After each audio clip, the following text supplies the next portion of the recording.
Disbelief. Who orchestrated this? What dark secret was being held from him? What he could not have known was that the keypad behind the boss's desk guarded the terrible truth that his boss had been keeping from him. And so the boss had assigned it an extra secret PIN number, 2845. But of course, Stanley couldn't possibly have known this. Yet incredibly, by simply pushing random buttons on the keypad, Stanley happened to input the correct code by sheer luck. Amazing. He stepped into the newly opened passageway.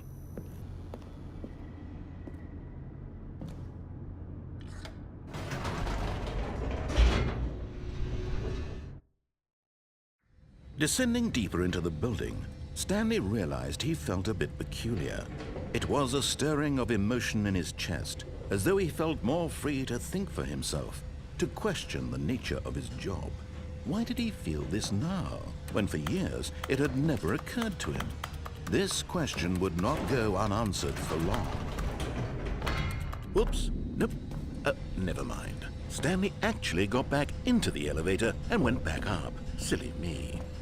Why did Stanley do that when he knew that it would just lead back to his boss's office? Well, that's a great question. I just can't wait to find out.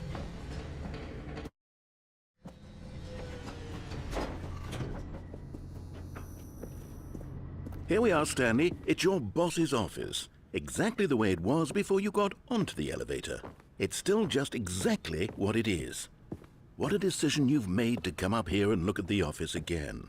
This has fleshed out the plot of the story in new and fascinating ways I could have never anticipated. It's that keen eye for storytelling that you have, an incisive rapid fire of critical plot points, one after the other, weaving a rich tapestry of uncompromising narrative. Wow! I'm bolted to the edge of my seat.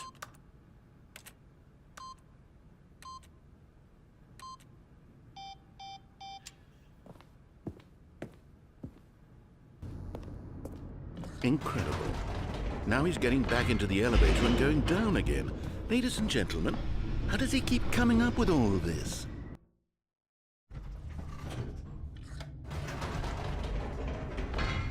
Did you think we were going to go forward down the spooky corridor? No. It's time once again to go back up in the elevator. I can't even begin to grapple with what might be up there. Is it the boss's office again? Or what if it's the boss's office this time? The suspense is killing me.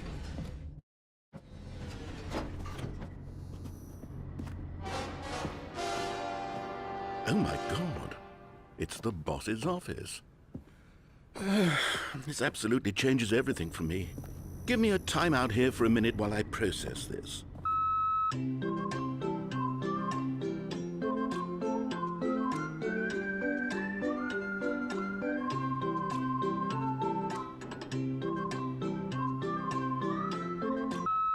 Okay, I'm ready.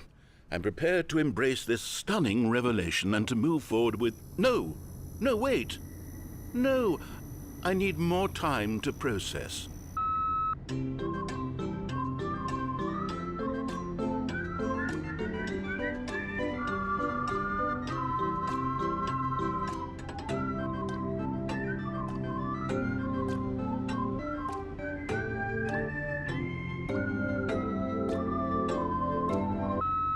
All right, I have fully come to terms with it. I have made space in my worldview for this astonishing new reality.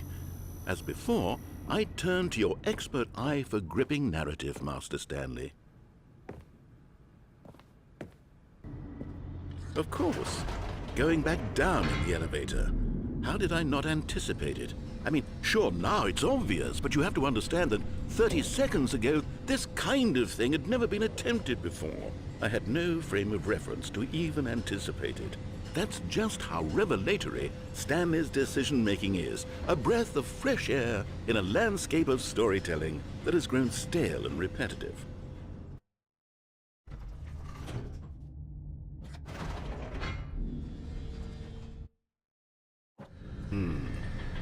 You know what? I've just thought of something. Hold on, let's stop for a moment. Don't you realize? It's the anticipation, Stanley. You and I, we have no way of knowing what will be at the top of this elevator. But the suspense, the agony of waiting and anticipating and having to guess, that's the real thrill. Oh, I simply don't want to let that feeling go. It's so precious, so fleeting. Why don't we take this elevator ride nice and slow? There we go. Isn't this so much more exciting? You know, Stanley, it seems like nowadays the only thing that audiences want is to be shocked as loudly and frequently as possible. They want big, explosive moments flung right in their faces from the very moment that things get started. But where's the tension? Where's the trust in the audience to build a slow and nuanced appreciation for the story, the characters? Why aren't we given time to imagine the surprises, to have to think and to anticipate and then to marvel at the eventual reveal? This is storytelling, Stanley. What you and I are doing right now. This is the most exciting narrative to be developed in years, and it's really all because of you. You're the one who took this bold step of revisiting the exact same locations over and over. Truly, I mean it. This is unique and different. It's not like anything else out there. You see, I want stories that surprise me, Stanley. I want to have to think. I want to be engaged and not pandered to. We're being fed such unimaginative drivel all the time, and we all know it, which is why we're so starved for content that makes us feel sharp and vital and alive. That's why people like you so much, Stanley, because you're not afraid to spit in the face of tradition. You're a role model, you know? People look up to you, which is why, oh, I didn't know when to spring this on you, but, well, I've gathered a little press conference for you so that you can talk about your work and your storytelling and your life. Yes, I know you're not much for the public eye, but I thought it would especially mean a lot to the people who have been following you from the beginning. They really look up to you, Stanley. I don't know if you realize the impact you have on them. This is the kind of gesture that might leave a tremendous impact on them for the better. Oh, good, we're here.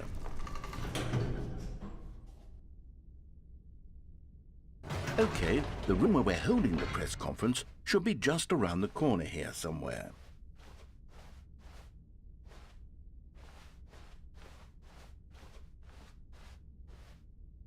Ah, yes, here it is, just through this door.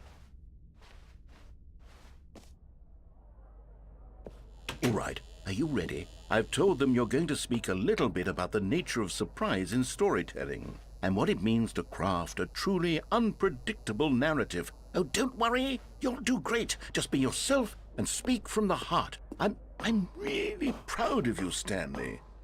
Okay, it looks like they're ready for you. Go get 'em.